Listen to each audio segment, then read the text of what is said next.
강혜신의 오늘의 미국.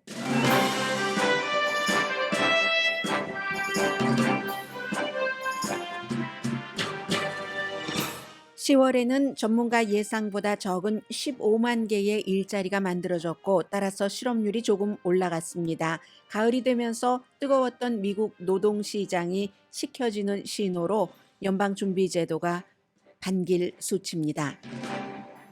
블랙 프라이데이 판매가 일찍 시작됐지만 매출은 줄었습니다. 최고 110년 징역형을 선고받을 수 있는 재판 판결이 단 4시간 만에 끝났습니다. 평결입니다. 암호화폐 거래소 FTX를 창업한 샘 뱅크맨 프라이드가 상품 사기 등 7개 혐의에 대해 모두 유죄 판결을 받았습니다. 암호화폐의 천재로 추앙받던 젊은이의 몰락이 끝난 셈입니다. 민주당 연방 상원 의원 14명과 이스라엘을 방문한 미국 국무장관이 이스라엘 총리에게 전쟁을 잠시 중단할 것을 압박했지만 이스라엘 총리는 받아들이지 않았습니다. 가자 공격 이후 주이시 아랍계 미국인에 대한 혐오 범죄가 로스앤젤레스를 포함한 미국의 전역에서 아주 흔해졌습니다. LA에서 유명한 주이시 레스토랑이 공격을 받자 이스라엘에서 발행되는 예루살렘 포스트도 보도합니다. 하마스 이스라엘 전쟁이 본격화되면서 미국 내 혐오 범죄, 아랍계 아메리칸에 대한 혐오 범죄도 불안할 정도로 늘어납니다. 미국 내 아랍계 아메리칸에 대한 혐오 범죄는 팍스뉴스 보도가 큰 영향을 미치고 있습니다. 가자 지구에 갇혀 있는 북가주 주민이 국민을 보호하는 헌법을 지키지 못한다는 이유로 미국 국무부와 국방부를 고소했습니다. 연방 하원은 에너지부 예산을 40% 삭감하는 안을 통과시켰습니다.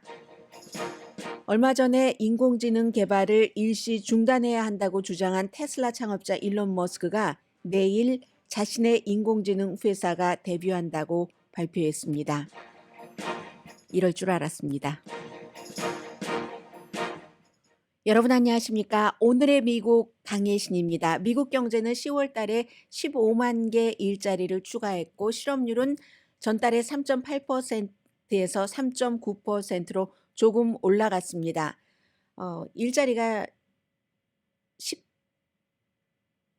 17만 개 정도, 예상은 17만 개였는데 15만 개, 2만 개 적은 그런 그 창출이죠. 그리고 실업률이 그렇기 때문에 3.8%가 될 것이다라고 전문가들이 예상을 했는데 3.9%, 21개월 연속 아무튼 실업률은 4% 미만입니다. 주로 이제 이번에 이제 이 일자리에 대해서는 파업을 오래 했잖아요. 파업이 끝난 것까지는 계산이 되지 않았습니다. 그리고 이제 파업이 끝나면서 계약을 할 때 임금 높게 받았는데 자동차 파업을 말합니다. 그것도 아직은 여기 계산에 포함되어 있지 않았고요. 그래서 이제 자동차 회사 그리고 자동차 회사에 뭔가를 납품을 하는 부품 회사에서 일자리가 3만 3천 개나 줄어들었고 제조업이 전반적으로 그래서 3만 5천 개가 줄어들었습니다. 파업에 참여했던 근로자가 4만 8천 명 정도 됐었고요. 반면에 이제 이자율 일자리 막 혼합되네요. 제가 앞에 텔레비전에 앤서니 블링켄 국무장관이 이스라엘에 도착해서 이스라엘 총리에게 한 말 계속 이제 시선이 거기가 있어서 일자리와 이자율이 혼돈이 됐는데 이제 일자리가 예상보다는 줄어들었지만 증가폭을 보인 그런 분야도 있죠. 의료 부분입니다. 7만 7천 개 일자리가 추가됐고 정부 공무원 5만 1천 개입니다. 10월 달에 평균 시간당 임금은 1년 전에 비해서 4.1% 늘어났고 그럼 지금 인플레이션이 뭐 3.4% 정도 되니까 겨우 커버하는 정도네요. 그리고 농업을 제외한 그런 이제 시간당 소득이 한 달 전에 비해서는 0.2% 시간당 7센트 올랐습니다. 지금 미국의 평균 시간당 임금이 34달러입니다. 물론 이것보다 못 받는 사람들이 훨씬 많죠. 훨씬 많기 때문에 뭐 호텔 업계에서도 로스앤젤레스 25달러 정도 호텔에서 청소하시는 분들 받으신데 이것 가지고 어림없다 하는 거잖아요. 엄청난 성장을 이뤘었죠. 일자리가. 그러다가 이제 가을이 되면서 조금 뜨거웠던 노동 시장이 차가워지니까 며칠 전에 이자율 인상을 일단 멈췄는데 12월 12일과 13일에 또 한 번 공개시장위원회가 있기 때문에 그때도 이자율 인상은 없을 수 있다. 이렇게 보게 되겠죠. 연방준비제도가 두 번 연속 이자율 인상을 일단 멈췄지만 그러나 또 상황 봐가면서 뭐 올릴 수도 있다 했는데 이번에 보니까 고용 시장이 지금 연방준비제도가 원하는 쪽으로 좀 차가워지는 것으로 보이기는 합니다. 미국은 34개월 연속 일자리가 증가했습니다. 그렇지만 이제 최근에 몇 개월 전까지만 하더라도 막 20만 개 넘었잖아요. 또 12개월 동안의 평균 일자리 매달 창출된 게 25만 8천 개 정도 되니까 지금 10월 달에 15만 개는 25만 8천 개 평균에 훨씬 못 미친 거죠. 그래서 이자율 인상될 가능성이 여기까지의 그 자료만 보면은 12월 달에도 없다 하는 것. 그 정도 보시면 될 것 같고요. 그리고 지금 미국의 그 텔레비전 방송을 보면은 프레스라고 마크를 달고 보도하는 그 현지에 말하자면 종군 기자들이죠. 종군 기자들의 차림이 완전히 달라졌습니다. 지금 이제 그 방탄조끼를 입고요. 헬멧을 쓰고 아주 잘 보이는 프레스, 우리 언론이니까 공격하지 말아라 하는. 근데 저것도 별로 소용없을 것 같은데요. 대체적으로 땅 위에서 다치는 사람들은 공습에 의해서 다치기 때문에 뭐 공습할 때 프레스다, 헬멧, 방탄조끼 이런 거 하나도 보이지 않습니다. 이스라엘 문제는 만약에 한국에서 어, 미국 뉴스를 번역을 해서 접하시는 분들이라면 이미 어제 그제부터 많이 다루지 않을 겁니다. 왜냐하면 한국과 직접적으로 연관이 없으니까. 그런데 미국에서는 이게 점점 더 뭐라고 하나요? 긴장이 강화된다고 하나요? 미국 매체도 다른 뉴스도 전해야지 되니까 저처럼 이런저런 뉴스를 찾으려고 열심히 애를 쓰지만 다시 요요처럼 돌아갑니다. 그쪽으로. 왜냐하면 너무나 극박한 상황이기 때문에 로스앤젤레스에서 어제 이제 로스앤젤레스 타임즈를 포함해서 많은 매체들이 보도했잖아요. 페어팩스 그쪽이 이제 그 라브레아 이쪽이 이제 주이시 상권이죠. 굉장히 유명한 그 캔터스 델리라고 한국 분들도 많이 가실 겁니다. 식당이고 딱 들어가면은 왼쪽에 유리 케이스가 쫙 있어서 빵도 엄청 많이 팔고 하잖아요. 그 유명한 주이시 레스토랑의 파킹을 뒤에 하신 분들은 아시겠지만 그 파킹랏에 보면은 벽화가 많이 그려져 있습니다. 유명한 그 벽화 그리는 작가가 벽화를 그려서 그게 예전부터 그곳에 있었고 로스앤젤레스의 그 주이시의 역사를 보여주는 건데 그 벽화가 그려지고 아래에 조금씩 여백이 있습니다. 그 여백에 완전히 반달리즘이 많이 돼 있거든요. 가자를 뭐 자유롭게 하라, 프리 가자라든가 아니면 이스라엘의 뭐라고 하나요? 이스라엘의 유일한 종교는 자본주의다. 또 탐욕이라는 이름으로 얼마나 많은 사람을 죽였습니까? 그 유명한 그 파킹랏에 유명한 주이시의 역사를 보여주는 식당의 파킹랏에 그려진 벽화의 아래에 이런 그 낙서들이 많이 돼 있었는데 이게 1985년부터 아주 유명한 그 예술가가 그린 그런 그 벽화인데요. 이런 내용들이 로스앤젤레스를 넘어서 이스라엘에서 저는 이제 어제 살짝 제목만 보고 못 봤다가 예루살렘 포스트를 보고 자세히 알았거든요. 예루살렘 쪽에서도 로스앤젤레스 쪽에 주이시들이 많이 살고 있으니까 분위기가 이렇구나 하는 것을 전하는 겁니다. 당연히 이제 혐오 범죄로 수사를 하고 있고요. 뿐만이 아니라 로스앤젤레스 인근에는 저희 회사의 몇 블록 오른쪽에도 그렇고 그리고 서쪽으로 가도 유대교 사원도 있고 마찬가지로 모슬림 사원도 있고 합니다. 그래서 이제 유대교 사원 근처에도 뭐 바닥에 보면은 뭐 프리 가자지구 이곳을 자유롭게 하라 하는 가게에도 마찬가지고 그런데 여러분들께서 이제 주변에 꼭 로스앤젤레스 인근이 아니더라도 주말에 이제 여러 가지 쇼핑도 하고 하시잖아요. 땡스기빙 데이도 얼마 남지 않고 항상 주위를 살피고 다니셔야지 됩니다. 이런 이제 주이시라든가 팔레스타인 아랍계가 많이 살고 있는 그런 지역에는 사람들이 이미 분위기가 너무 따갑고 분위기가 너무 위험한 그런 상태거든요. 막 그 페인팅으로 써놓는 거예요, 사람들이. 그리고 예를 들어서 주이시 가게들도 마찬가지입니다. 지금 팔레스타인의 하마스가 얼마나 많은 인질을 잡고 있는가. 특히 그 인질들 가운데 어린이들이 많잖아요. 엄마와 함께 끌려간 뭐 어린아이들. 이런 아이들의 사진을 쫙 올려놓고 이름도 적어놓고 이스라엘 가게도 그렇고 주이시 가게도 그렇고 그러면 그런 가게 앞에 이제 또 주이시의 여러 가지에 반대하는 사람들이 가서 이런 것을 적어 놓고 이러면서 이건 이제 남들이 모를 때 적었다 하는데 그 뒤에는 뻔하잖아요. 수십 년 동안에 이스라엘과 팔레스타인의 역사와 마찬가지로 말로 시작해서 스프레이 페인팅으로 시작해서 몸싸움으로 시작해서 그다음에 이제 무기가 등장을 하죠. 그래서 이제 조심을 하셔라 하는 뜻에서 말씀을 드렸고요. 혐오 범죄가 왜 아랍계 아메리칸에게는 안 일어나겠습니까? 일어나죠. 얼마 전에 6살짜리 그 아랍계 소년이 용의자가 랜드로드가 그랬다고 그렇게 얘기를 했다고 하잖아요.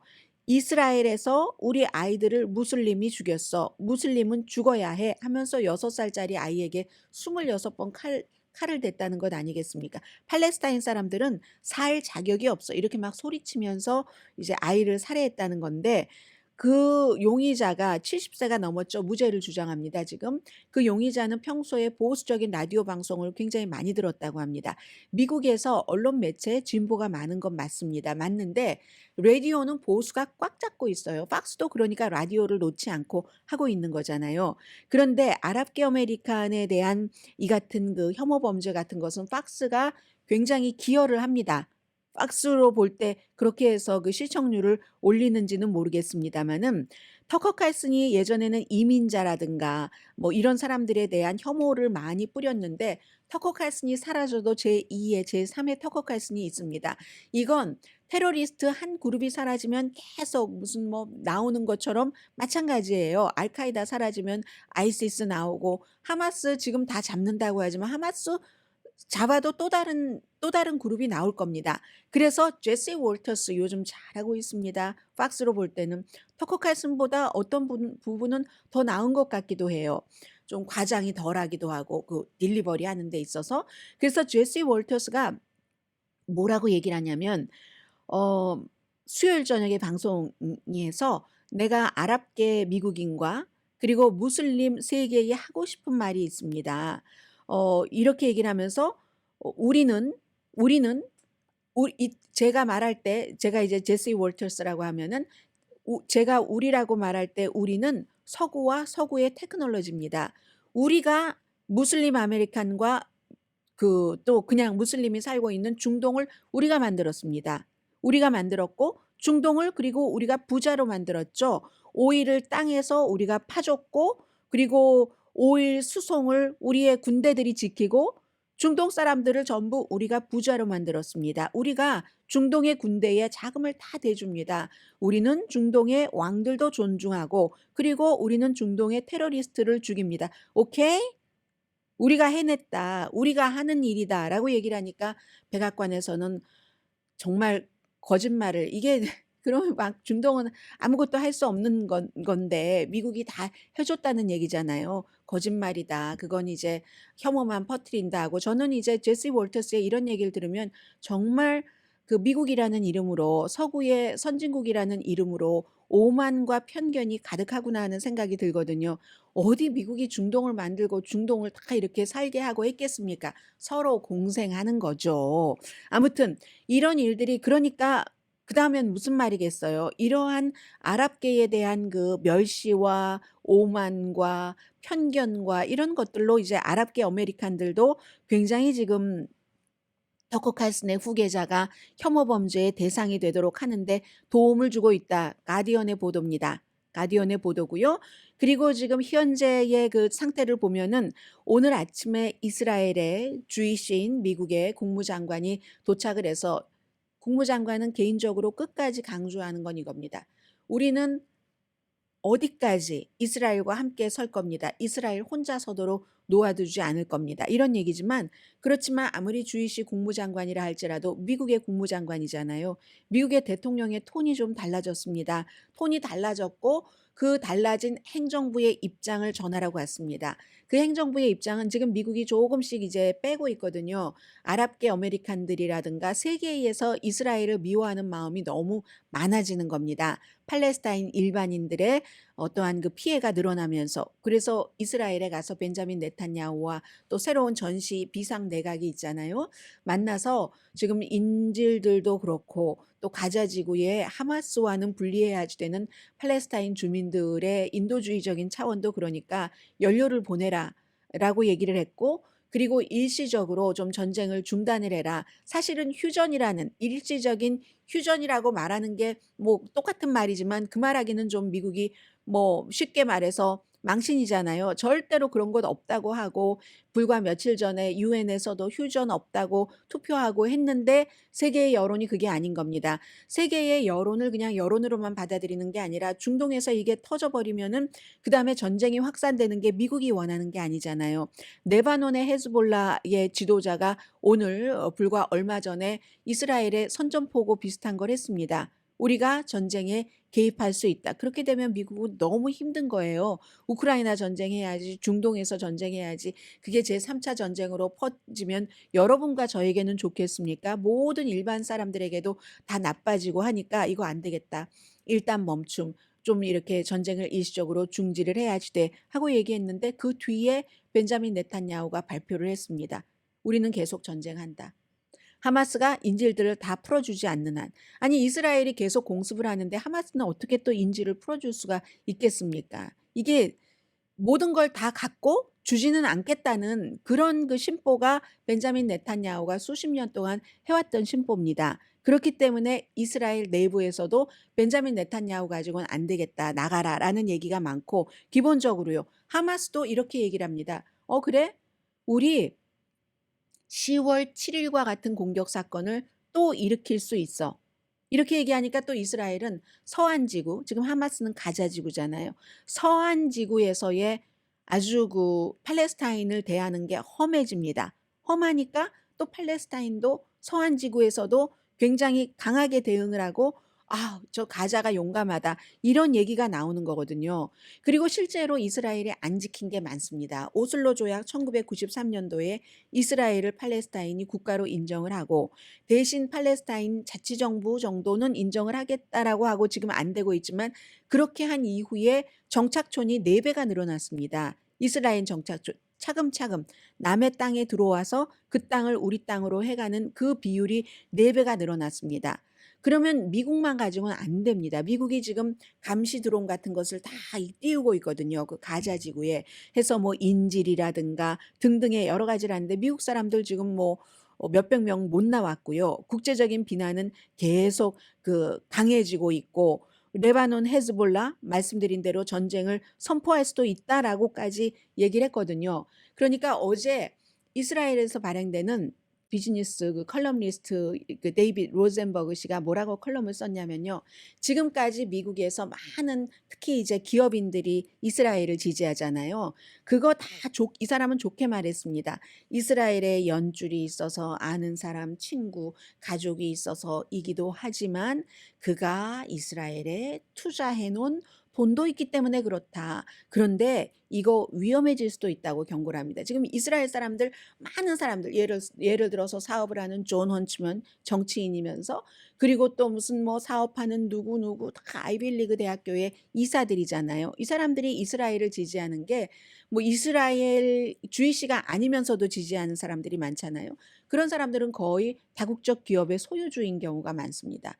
이스라엘과 미국도 이스라엘을 보호하려고 하는 이유가 군사적인 것, 종교적인 것, 정치적인 것뿐만이 아니라 이게 엮여 있는 거예요. 경제적으로도. 그런데 하레츠의 그 데이빗 로젠버그라는 칼럼니스트는 이러다가는 CEO들이 이 사람들은 다 나이가 많은 사람들이고 이미 이스라엘에 투자를 해놨잖아요. 돈을. 그런데 젊은 사람들은 지금 미국에서 이스라엘에 대해서 정말 시각이 다르다. 이 젊은 사람들이 나중에 자라서 CEO가 될 텐데 그때의 CEO들은 기존의 지금의 CEO들과는 달리 이스라엘이 가자 지구의 팔레스타인 땅에 들어가서 75년 동안 얼마나 힘들게 했는가.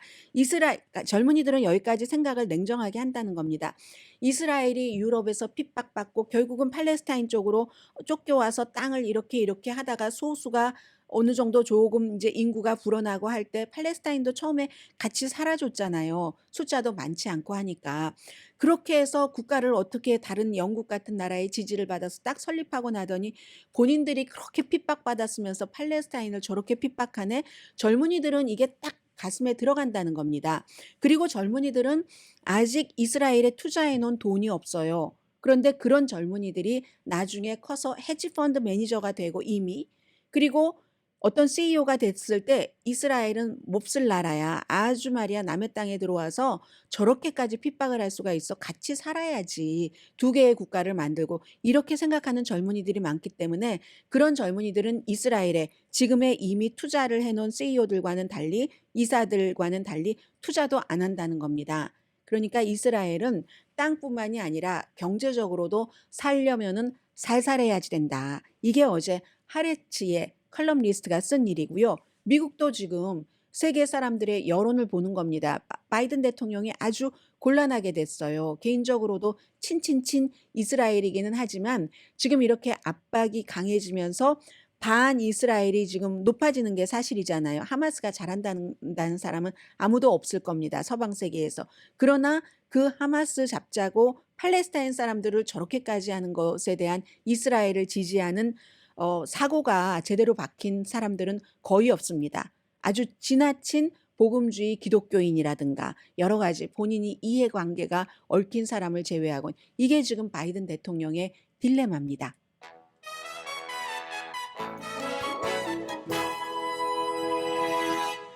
그러니까요. 제가 중요한 걸 말씀 안 드렸네요. 여러분들은 다 캐치하셨으리라고 생각하지만 지금의 이스라엘을 지지하는 많은 사람들이 꼭 순수해서 지지하는 게 아니다.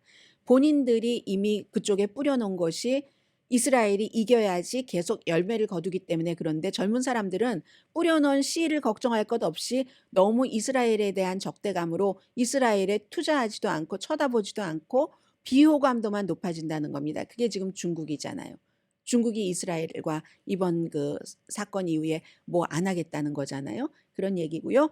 잠시 뒤에 새로운 하원 의장이 나온 뒤에 미국의 하원의 움직임이 굉장히 빨라졌습니다. 그런데 이것도 어찌 보면 소용없는 일이기도 하고요. 상원에서 통과되지 않을 법들을 줄줄이로 지금 통과시키고 있거든요. 공화당의 이상을 일단 법안으로 통과시키는 하원의 모습, 그게 지금 공화당의 모습이기도 하고요. 군에 관해서는 뭐 최초의 여자 합참의장도 나왔고요. 잠시 뒤에 전해드립니다.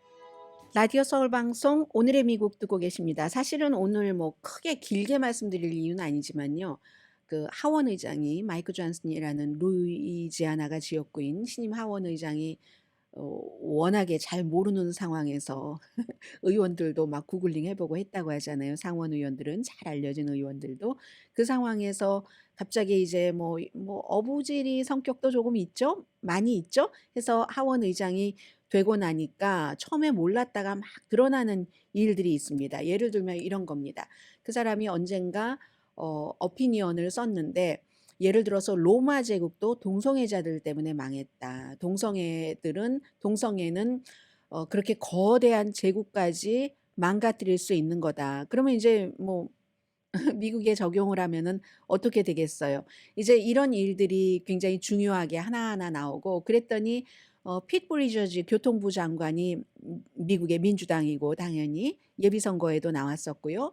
이 사람이 남자인데 동성 결혼을 해서 남편이 있는 거죠.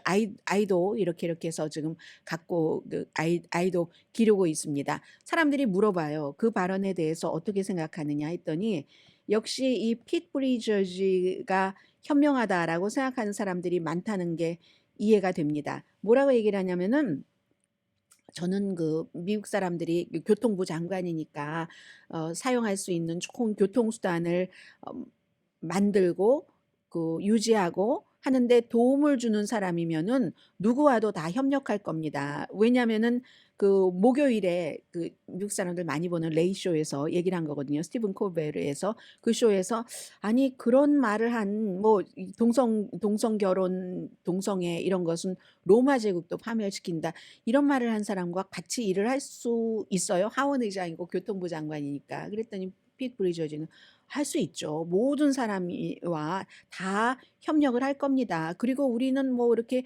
멀리 있는 것도 아니고 같이 일을 해야지 될 그런 일도 많잖아요. 그래서 그렇게 할 겁니다. 그렇게 얘기를 하면서 오히려 이제 밤에 좀 소프트하기도 하고 하니까 어떻게 아이를 픽업하고 일 분담을 어떻게 하는가 뭐 이런 얘기 그 남편과 함께 어떻게 하는가 최스틴이에요, 남편 이름이. 같은 남자들인데 뭐 일반적인 얘기도 하고 이게 이제 미국이기도 하고요. 이럴 때 뭐 그럴 수가 있느냐 저럴 수가 있느냐 하면은 피트 브리저즈가 오히려 작게 보일 텐데 뭐 좀 이렇게 보이는 거예요. 그리고는 이제 하원 의장이 그 하원 의장이 어떠한 안건을 중요하게 생각하는가 이런 것을 우리가 알 수가 있죠. 그리고 그 사람이 무엇을 중요하느냐에 따라서 어떤 걸 올리고 빼고 뭐 사장하고 살리고 하는 것인가 이런 것 때문에 이제 하원 의장의 성향을 조금 말씀드렸고요. 그리고 그동안 그 전에 이루어지지 않았던 것이 이제 쫙 며칠 사이에 쭉 이어지는 제일 중요한 건 11월 17일에 연방정부 문 닫을 수도 있는데 그게 지금 아직 안 되고 있어요. 그것을 하기 위한 전초 작업이죠. 미국에서 리사 프란체티 해군 제독이 해군 작전사령관으로 이제 그 인준을 받았습니다. 상원에서 그동안 타미 튜버빌이라는 알라바마의 연방 상원의원 한 사람이 막 수없이 많은 100개도 넘은 뭐 국방 관련 이걸 다 그냥 무슨 다 거부해 버렸거든요. 통과를 안 시켜줬어요. 이유는 국방부가 동성애에 대한 국방부의 입장이 낙태 정책에 대한 국방부의 입장이 마음에 들지 않는다 하면서 막 거의 400번을 뭐든지 다 차단을 시켜버렸습니다. 국방부와 관련된 것을. 그랬는데 이게 어떻게 풀렸냐면은 결국은 이제 공화당 의원이에요. 공화당 의원들이 저 사람 저거 너무한다 하면서 몇몇 공화당 의원들이 공개적으로 그동안은 이제 미국 사람들 그런 거 있잖아요. 뭐 저 사람한테 내가 구태여 나쁜 소리를 해서 비난받기도 싫고 하고 가만히 참다가 용기 있는 몇몇 공화당 의원들이 저 의원 너무해 하고 공개적으로 비난하고 나서는 이렇게 여러 국방부에 비어 있는 자리가 있으면 미국 국가 안보가 위협이 돼 하면서 이게 이제 통과가 된 겁니다. 해서 이제 해군을 이끌 합참의장을 맡은 최소의 여성뿐만이 아니라 무슨 공군 참모총장이라든가 이런 사람들 한 3사람 정도가 어제 인준이 확정이 됐고요. 그리고 이제 하원으로 가면은 이건 이제 상원에서 있었던 일이고요. 하원에서 가면은 에너지부 예산을 거의 40%, 39% 삭감하는 안을 공화당이 통과시켰습니다. 이 공화당은 에너지가 이거 혹스야 가짜야 이건 하원 의장도 마찬가지거든요. 마이크 존슨 하원 의장도 그렇게 생각을 합니다. 에너지부에 뭐 사악한 악마가 있다고 하고 이런 얘기도 했었거든요. 그러더니 결국은 이 안건을 먼저 채택을 하니까 통과가 되는 거예요. 지난 30년 만에 가장 적은 예산, 에너지부라는 게 미국만 지금 신에너지를 향해서 가는 게 아니라 세계가 다 마찬가지인데 미국은 이게 이제 그대로 될 리가 없을 것 같아요. 상원이 통과돼야 되니까. 그대로 통과가 된다면 지난 30년 동안에 늘어나는 게 아니라 가장 줄어드는 예산을 받게 되는 거죠. 그래서 법으로 제정될 가능성은 없지만 이렇게 하면서 이제 상원의 민주당과 협상하고 하는 과정이 시작이 되는 것 같습니다. 그리고 이제 공화당이 다수당인 역시 연방 하원이요. 이스라엘을 지원하는 안은 통과시켰습니다. 딱 떼서 이번에 그 백악관에서는 이스라엘, 우크라이나 그리고 국경안 또 대만을 포함한 인도 태평양 이런 여러 가지를 뭐 해서 이제 보냈잖아요. 그랬더니 연방 하원이 143억 달러 이스라엘 지원안만 딱 뽑아가지고 통과를 시켰거든요. 그랬더니 이거 상원에서 안 돼요. 상원은 또 민주당이 다수당이기 때문에. 그리고 그 돈도 어디서 마련하느냐. 국세청 예산을 이쪽으로 돌린다 하는 겁니다. 국세청 예산 왜냐하면 국세청 예산 많이 주면은 뭐 세금 안 내는 사람들 세금 뭐 예를 들어 트럼프 전 대통령이 얘기한 것처럼 스마트하게 절세한다. 스마트 절세와 그 범법은 차이가 있습니다. 그렇게 한다 해서 이제 연방 정부에서 아주 큰 돈을 엄청나게 많이 이제 해서 드시는 그런 분들을 잡아내기 위해서 예산을 좀 늘려야지 된다. 감사원도 늘리고 해야지 되니까. 그런다고 하니까 안 돼. 이거 그러면 안 되지. 큰일 나지. 뭐 기업을 보호해야지 되지. 부자를 보호해야지 되지. 하는 뜻이죠, 속에선. 그래서 국세청 예산을 삭감을 해서 143억 달러 이스라엘을 지원한다는 것을 통과를 시킨 겁니다. 이건 당연히 뭐 상원에서도 안 되고요. 그리고 백악관에서도 비토를 할 겁니다. 그리고는 이제 민주당 상원 의원 14명이 가자 지구에서 단기적인 이런 그 전쟁을 중단을 해야지 된다는 것을 촉구를 하는 그런 것을 서로 뜻을 모았습니다. 이게 이제 지금 앤토니 블링컨 국무장관이 이스라엘에 가지고 가서 한 얘기잖아요. 민간인을 적절하게 보호하지 못하면 그러면 이게 결국은 미국에도 나쁘다. 그 팔레스타인 사람들을 보호하지 못하면 같은 아랍계가 너무나 불만을 하기 때문에 아랍의 정치인들은 설령 미국과 이스라엘 지도부를 지원하고 싶고 하마스가 얄밉고 이란이 얄미워서 종파도 다르고 하니까 이란과 하마스도 종파가 다릅니다. 하마스는 순이고 이란은 그 시아파니까. 그런데 어쨌든 그런 역학관계로 이스라엘과 미국을 지지하고 싶어도 국민들이 아랍계 국민들이 싫어하면 이게 안 되는 거고 그 사람들이 화가 막 여기까지 오르면은 계속 이제 중동 분쟁이 강해지고 그러면 미국이 뭐가 좋겠는가 이렇게 얘기를 하면서 그리고 또 하나는 앞으로도 계속 이스라엘과 팔레스타인 간에 이번에 이 일로 인해서 평화로 가는 길이 더 멀어진 게 사실이지만 더 멀어질 것이다 라는 얘기를 하면서 이거 일단 중단해서 뭐 이제 사람들 가자 지구에 있는 사람들 나올 사람들은 나오고 또 팔레스타인 쪽에 뭐 또 지원할 것은 해야지 된다 이런 얘기들을 했습니다. 잘 알려진 사람들이 많이 했네요. 팀 케인, 버지니아, 전 힐러리 클린턴의 부통령 그 러닝메이트 엘리자베스 워렌 의원, 코리 부커 예비 선거에도 나왔었죠. 엘리자베스 워렌도 마찬가지고 그리고 딕 더빈 뭐 또 태미 더거스도 그러네요. 이분은 이제 일리노이주고 이라크 전쟁에 참전해서 여성인데도 휠체어 타고 다니고 이런 사람들이 해야지 된다. 이런 얘기고요.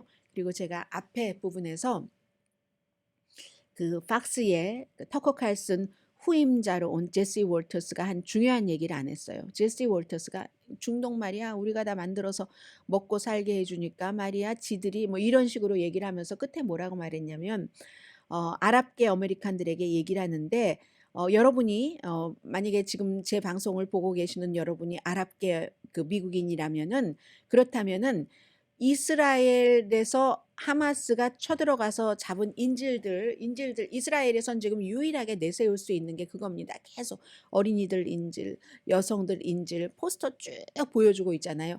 만약에 그런 인질 그 포스터를 찢는 사람이 있다면 노노노노 하면서 누군가가 당신의 얼굴을 확 갈겨버릴 거야. 말하자면 이런 식으로 표현을 했습니다.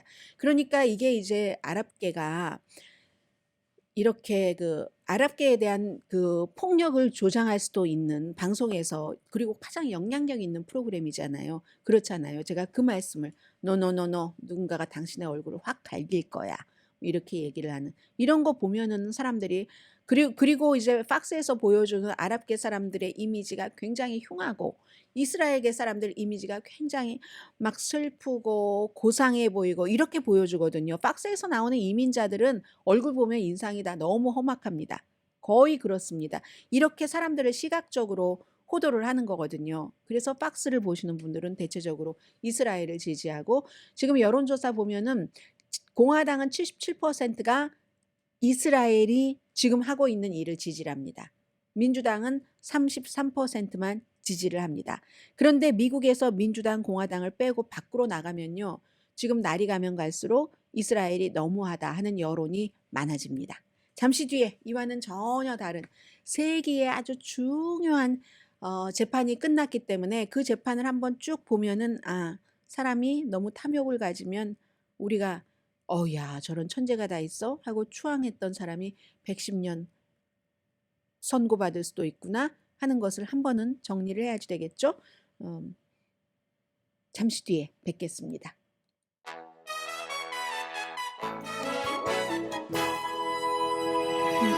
라디오 서울 방송 오늘의 미국 듣고 계십니다. 꼭 1년 전에 샘 뱅크먼 프라이드라는 FTX라는 암호화폐 거래소를 만든 그리고 이제 그 암호화폐 관련 무슨 헤지펀드 회사 알라미다 리서치를 만든 이 젊은이가 정말 천재다. 막 사람들 다 부러워하고 그랬었어요.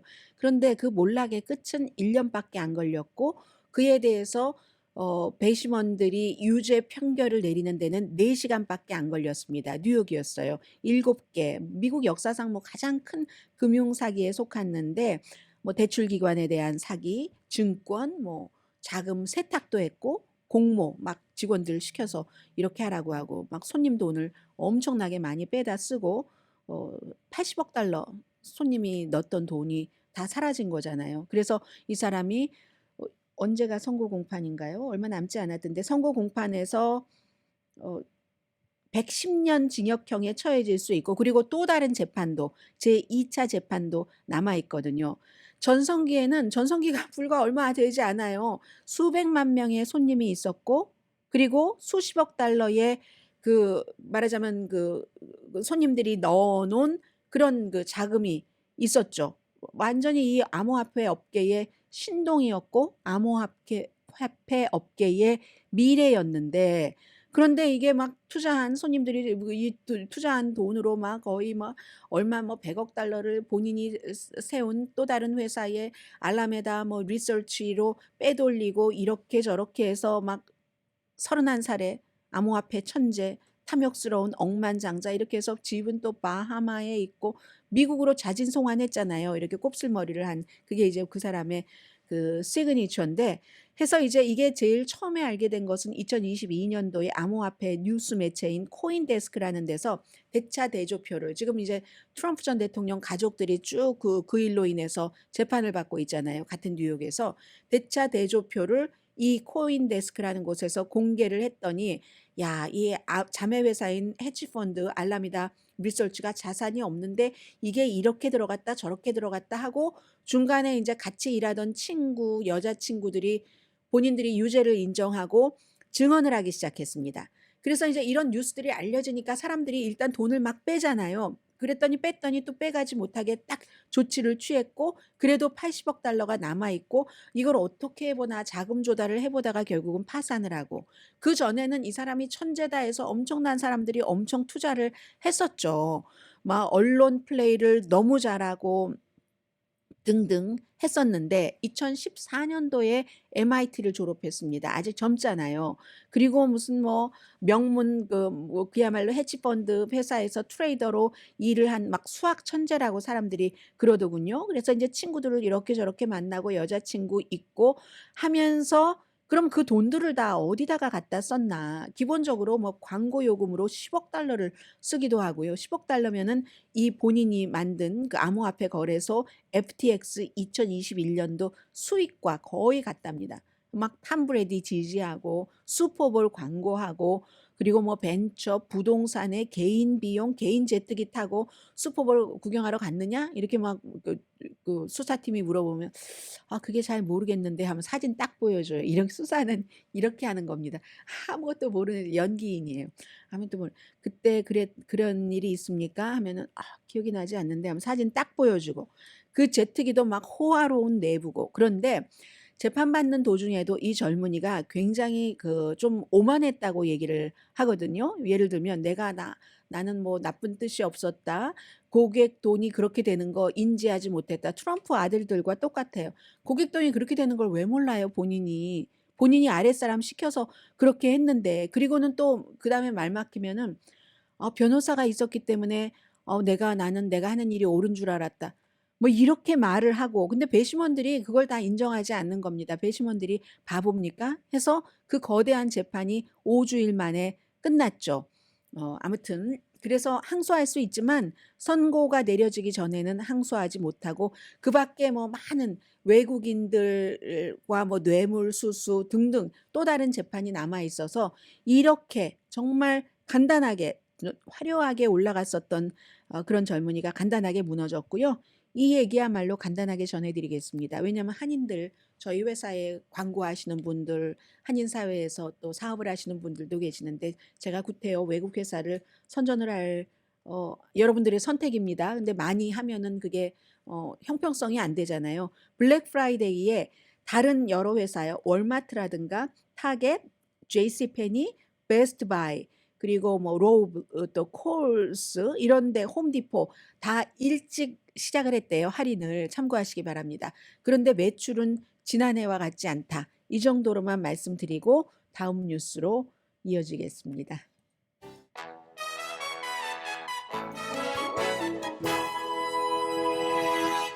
라디오 서울 방송 오늘의 미국 듣고 계십니다. 일론 머스크가 오늘 발표했습니다. 내일 이제 새로운 인공지능 스타트업 회사가 생긴다라고 얘기를 하고 회사 이름은 지금 트위터를 X로 바꿨잖아요. X자를 그렇게 좋아한대요. 이 일론 머스크가. 페이팔 처음 만들 때도 X라고 하려고 했다가 처음에 공동 창업주였으니까요.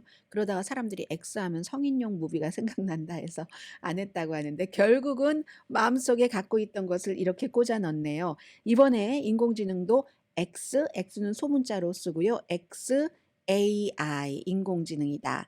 해서 현재 존재하는 최고입니다. 일론 머스크 스타일이에요. 우리 아직 보지 않아서 모르지만 그렇게 얘기를 했고 테슬라뿐만이 아니라 뭐 스페이스X 이 일론 머스크가 4월 달에 네바다에 회사를 세우기는 했어요. 하고 또 뭐 새로운 사업 계획도 제출하고 그랬는데 사실은 그 전에는 직전에는 제가 뉴스에서 여러분들께 말씀드린 적이 있는 것 같아요. 일론 머스크가 적어도 6개월 딱 맞네요. 시간이. 이렇게 눈에 보이게 일어나 이분이.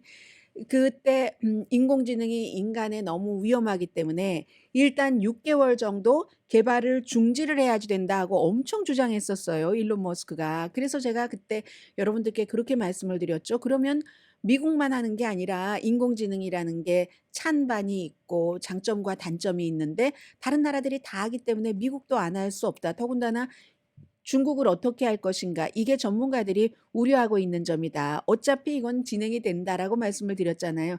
딱 그때 한 4월쯤에 그렇게 얘기를 4월 직전에 얘기를 했었던 것 같은데 6개월이 지금이잖아요. 본인 회사 딱 만들어 놓고 그리고는 이제 뭐 오픈 AI라든가 뭐 구글이라든가 바티요. 그리고 아마존 뭐 하고 있는 이런 그 AI와 뭐 거의 비슷하겠죠. 그럼 경쟁도 비슷하게 하기 때문에 여러분들이 한번 시간을 내서 내가 인공지능을 어느 것을 사용하고 어느 것이 어떠한 차이점이 있는가는 인공지능 사용이 필요하신 분들은 한번 시간 내서 주말 같은 때 하시는 게 좋을 것 같고요. 이제 기본적으로 그 일론 머스크가 트위터에 뭐 지금까지는 실패잖아요. 거기에 이어서 새로 내놓은 인공지능 회사, 인공지능 내일 발표를 한답니다. 주말인데 여러분들께 이제 주말에 여러 가지로 조금 안전하게 지내시면 좋겠다 하는 말씀을 드리고 싶습니다. 캘리포니아주 데일리 시티에 살고 계시는 한 분이 할머님이세요. 81살. 이분이 81세가 되셨으니까 내가 어렸을 때 나의 살던 고향을 가고 싶다 해서 가자지구를 갔다가 못 나오게 되신 거예요. 그런데 이제 지금 나오게 되니까 이 할머니가 나오실 수 있는데 미국 시민권자니까 건강이 안 좋으셔서 혼자는 못 나오시는 겁니다. 아들은 미국 시민권자가 아닌 거예요. 그랬더니 딱 국무부와 국방부를 고소를 했습니다. 아니 국민을 왜 보호하지 않느냐 이렇게 불안정한 상황이거든요. 강희신이었습니다.